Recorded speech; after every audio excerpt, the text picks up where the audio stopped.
Hey loves, it's Britt. In this video, I'm going to talk about the classic aspect of compatibility, the sun conjunct to the moon in synastry. So what happens when your sun is conjunct with someone's moon in synastry, or their sun is conjunct with your moon in synastry? This is one of the strongest indicators of compatibility, and it's talked about a lot, but it cannot be overstated how natural this compatibility is, because we have the two biggest lights in the natal chart: the sun, the more masculine principle, with the moon, the feminine principle, united in a conjunction. So with this aspect, we feel really comfortable with each other, really natural.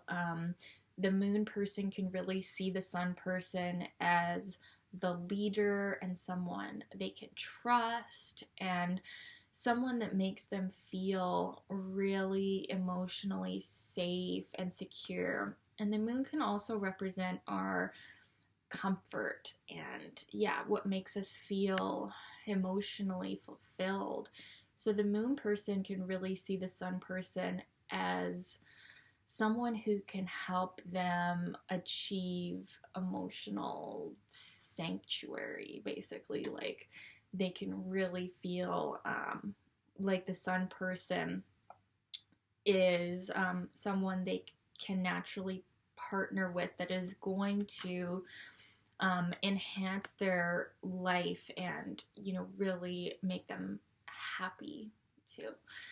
And depending on, like the aspects of the natal moon, because if they have their moon like with a ton of squares, then the sun person is just going to bring up all that emotional tension too, right? So that's the thing with this conjunction as well, is that it brings up what you have in your, your natal moon or your natal sun. It's going to activate all of that. So it can really feel like childhood being brought up, which can be good for healing, but it could also be uncomfortable if we had a really difficult upbringing, right? So you have to look at that, and you want to look at the sign that this is taking place in, because that is going to be a major theme of this relationship. Now, the sun person really feels like the moon person just gets them. And the sun is like our basic light and our goals in the world, and just our most natural energy. And so the sun person can really feel like they can be themselves, like they shine with the moon person. The moon person really can bring out the leadership qualities in the sun person. So the sun person can feel really confident and more like able to take on life, and it can actually really help the sun person as far as their confidence goes to being with the moon person. So when the sun person is the man, he can feel very masculine and like the leader, right? And when the sun person is the woman, same thing. This relationship can really help her with her confidence and her ability to take on life in a more outward way. And it also can be very good when it is the man's moon too, because the moon in a man's chart represents his image of wife. So when that image is being conjunct with the woman's sun, it's like the way that she shines in the world is exactly the type of wife that he wants. And then when it's the woman's moon, the type of wife that she naturally is and the way that she emotionally feels, it is really in harmony with the woman or the man's sun. So it's a really good marriage aspect either way, although the sun person tends to be more dominant. So it just depends what type of relationship you want to have, right? Like if you want a female dominated relationship, then when it's the woman's sun, it's going to be more likely like that.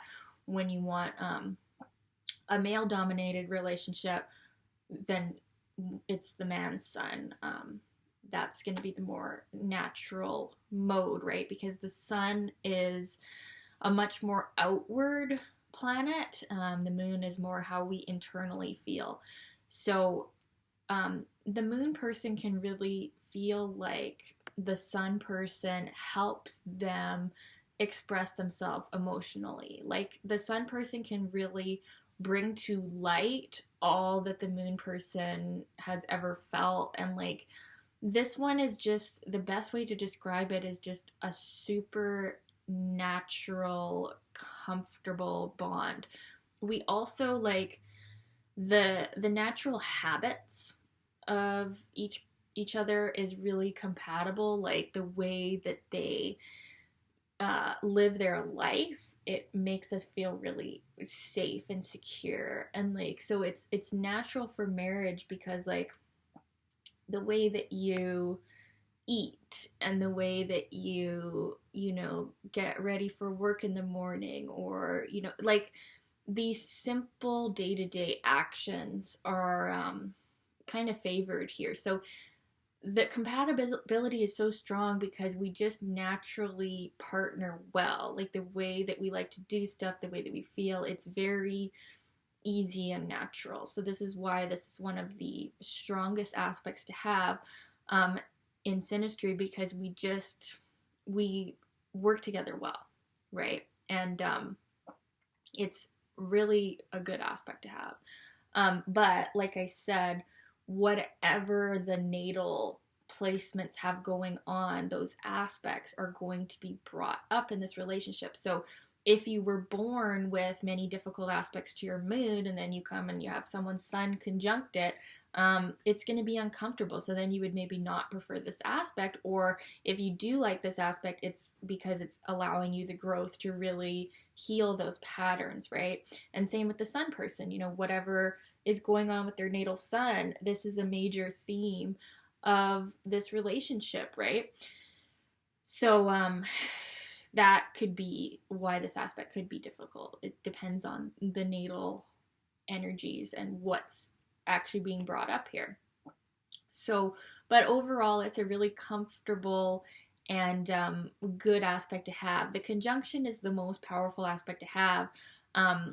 But with this one, we're just really similar, and we really get each other, and we really emotionally connect.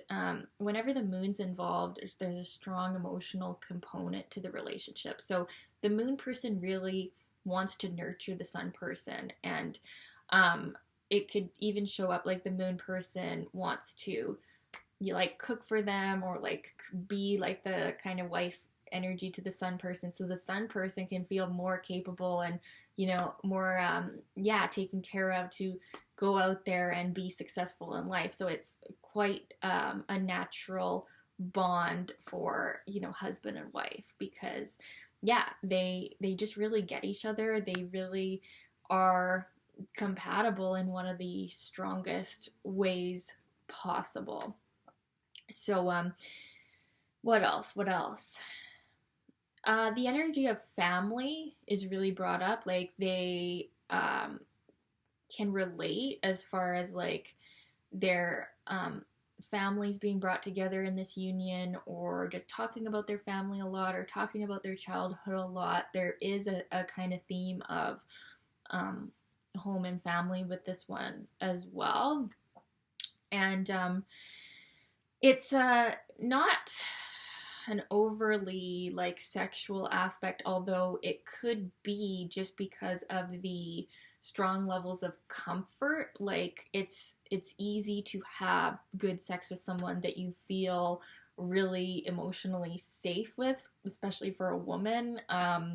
This man, you know, when it's the woman's moon, you know, she can feel really safe and comfortable to open up, and there's a lot of emotional intimacy that can happen with this aspect, which can really aid any relationship, right? So it can definitely be good for a sexual relationship to have a sun-moon conjunction because of just the level of comfort. And while the conjunction is not actually a relaxed aspect, because we're so similar with this conjunction, we do actually kind of relax and soothe each other. So that's very beneficial for a relationship. Now, the negative aspect of this aspect is actually just that we do feel so good together, and we do naturally balance each other out so well that, like, let's say this is like the only good aspect that you have,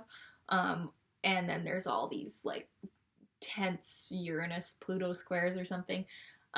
This one can get kind of addicting, and it's the same with the sun, moon, and the composite chart too. It can be kind of like insular, like you have such a strong compatibility that maybe you overlook, that maybe this isn't the end all be all relationship, because you have other difficult things going on, or other differences in belief, maybe shown by Saturn or Jupiter or something. But this is so strongly bonding that you can overlook other incompatibilities. But generally with this aspect, like, we are compatible and we can get along. So even if we do break up or whatever, it's like you're able to communicate with this aspect. And it's interesting, like, this isn't a Mercury aspect, so it's not like about that kind of intellectual communication. It's like an emotional communication where you just get each other, you understand the needs of each other without even talking, really, which is an interesting form of communication. Like, it can be sort of telepathic with this one, where you just naturally understand each other's basic needs so well that maybe you don't even have to be communicating on the Mercury level, although some Mercury harmony is always good to have. But with this one, it's beyond that. It's like you just get each other so well with the naturalness of this aspect. And yeah, it definitely can be representative of marriage. Now, in a friendship or in a non-sexual relationship, it can really just show a lot of warmth too, and ability to work together well, and like just really get each other. I mean, it's the same. It can definitely be a long-term relationship, a friendship. Yeah, it's a really good aspect to have. And yeah, the only difficult things about it would be that it's so strong that you could overlook other incompatibilities, and also it does bring up the childhood stuff, and the emotions. It's definitely an emotional connection when we have the moon involved. So yeah, I'd love to know your experience of this one. How did it feel? Was it like this? And I'm doing your request. Let me know. I'm trying to do all your requests as well. So let me know what you'd like me to talk about in a video in the comments below. And we'll talk soon, okay? Love you guys. Bye.